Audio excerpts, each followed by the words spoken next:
Assalamualaikum warahmatullahi wabarakatuh. Salam sejahtera untuk kita semua. Selamat datang kembali di kelas sosiologi minggu ketiga bersama saya Rapika Dewi Septia dari PKBM Go Digital. Hari ini kita akan memasuki materi yang seru dan berguna untuk teman-teman di dalam kehidupan sehari-hari, yakni teknik pengumpulan data wawancara mendalam. Sekedar ngobrol PS wawancara. Coba saya tanya, apakah teman-teman sering ngobrol sama tetangga atau teman kerja atau orang lain? Lalu, apa bedanya ngobrol biasa sama wawancara penelitian? Apakah ada yang tahu? Bedanya ada di tujuan. Kalau ngobrol biasa itu santai, sedangkan kalau wawancara penelitian itu percakapan yang punya tujuan, terstruktur, dan tercatat untuk dijadikan data. Jadi teman-teman, hari ini kita akan belajar mengubah obrolan santai menjadi data penelitian.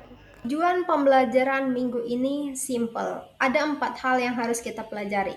Yang pertama itu memahami rumus 5W plus 1H. Nah, struktur 5W plus 1H ini adalah landasan utama dan mendalam dalam penyusunan pertanyaan yang komprehensif. Yang kedua adalah teknik probing atau menggali. Ini adalah cara menggali agar jawaban narasumber tidak singkat-singkat. Yang ketiga adalah membangun raport atau keakraban. Di sini pewawancara dan narasumber menciptakan suasana yang nyaman agar narasumber terbuka dengan pewawancara. Yang keempat adalah simulasi. Kita akan langsung praktek lapangan. Apa itu wawancara mendalam? Apakah teman-teman ada yang tahu apa itu wawancara mendalam?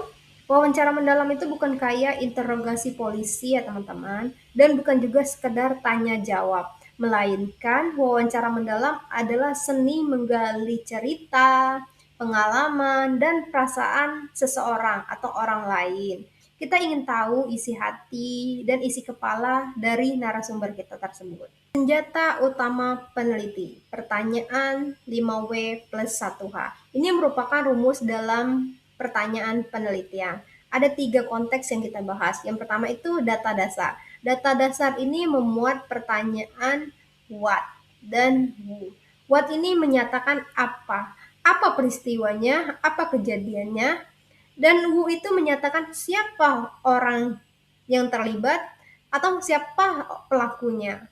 Ini adalah data dasar dalam pertanyaan penelitian.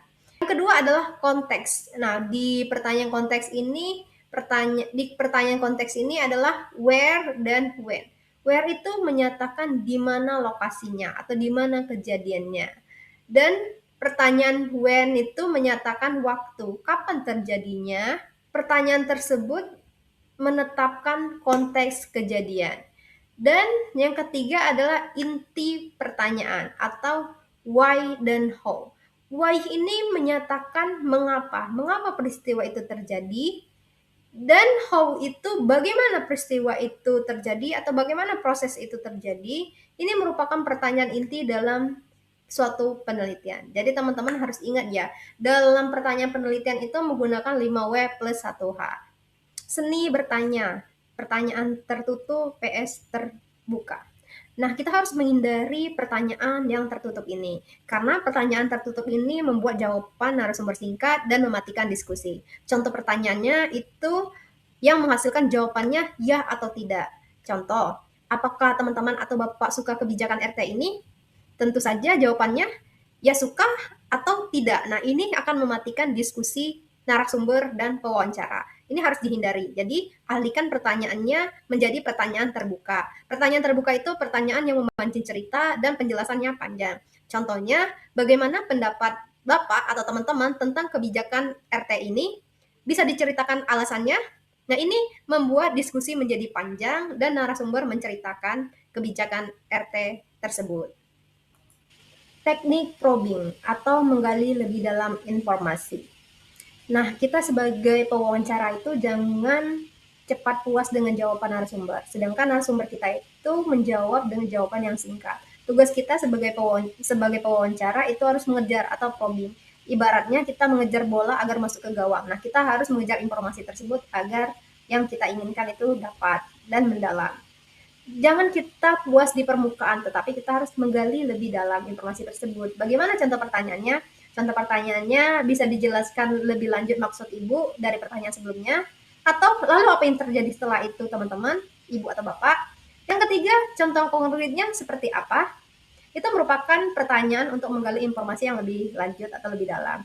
Kita contoh analoginya ibarat kita menambang emas, kita harus menggali tanah lebih dalam agar mendapatkan emas lebih banyak. Nah, seperti itulah kita sebagai pewawancara harus menggali informasi lebih dalam agar mendapatkan informasi yang lebih banyak dari narasumber kita tersebut. Jangan cepat puas dengan jawaban awalnya, tetapi harus kita gali dan gali agar menemukan informasi lebih dalam.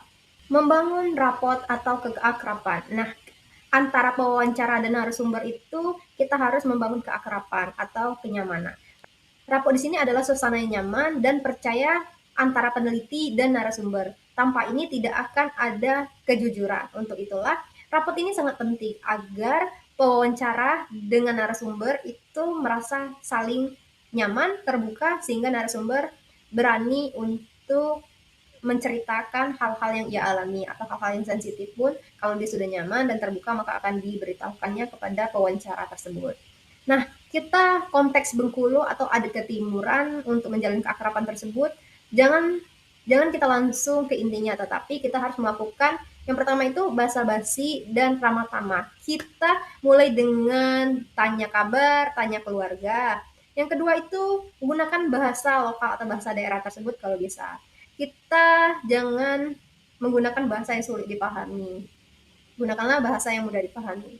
Yang ketiga adalah menjadi pendengar yang baik. Jadilah pendengar yang baik, jangan memotong pembicaraan narasumber. Nanti dia merasa tidak dihargai. Kita dengarkan sampai dia selesai. Ketika jawaban tersebut tidak mengarah atau melantur dari pertanyaan, kita tarik kembali ke pertanyaan awal. Mari kita melakukan studi kasus. Misalnya teman-teman mewawancari tokoh adat. Nah, contoh skenarionya teman-teman mewawancari tokoh adat tentang sejarah kampung tersebut atau sejarah Bengkulu atau bagaimana Fatmawati menjahit bendera merah putih dan lain sebagainya. Nah, teman-teman di dalam wawancara itu teman-teman harus menghindari pertanyaan yang berkaitan dengan angka yang sudah lama apalagi dengan orang yang sudah tua. Mungkin lupa. Contoh pertanyaan yang harus dihindari, kampung ini berdiri tahun berapa? Mungkin angka tahun itu lupa karena itu sudah lama, sudah puluhan tahun yang lalu. Jadi teman-teman sebaiknya tanyakan dulu waktu misal itu kakek masih kecil, suasana desa ini seperti apa? Apa bedanya dulu dan sekarang? Coba dong diceritakan. Jadi kan itu kan kenang yang berkesan juga mengenai dulu dan sekarang perbedaannya. Itu tentu saja kakek tersebut mengingat suasana tersebut. Jadi teman-teman harus mengingat ada pertanyaan yang harus dihindari dan yang ditanyakan. Etika dan tantangan lapangan. Nah, dalam melakukan wawancara tersebut dengan narasumber, wawancara harus menjaga etikanya dan ada tantangannya juga. Yang pertama itu etikanya kita melakukan izin terlebih dahulu. Selalulah teman-teman meminta izin kepada narasumber kita. Hormati jika narasumber menolak menjawab hal yang sensitif. Yang kedua, gunakan alat rekam seperti gunakan HP, voice note agar mata kita fokus dengan narasumber, tidak sibuk mencatat apa yang dikatakan oleh narasumber kita. Yang ketiga adalah tantangannya menghadapi narasumber yang diam ketika ditanya. Kita harus memancing dengan isu yang sedang hangat atau puji keahlian narasumber kita tersebut. Yang kedua, dalam menghadapi narasumber yang lantur, tantangannya kita harus mendengarkan terlebih dahulu apa yang narasumber itu ceritakan, lalu kita tarik kembali dengan sopan topik yang melenceng tersebut.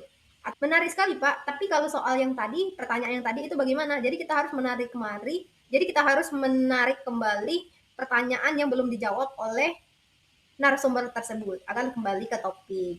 Itu sih tantangannya. Mari kita bermain simulasi role playing atau bermain peran.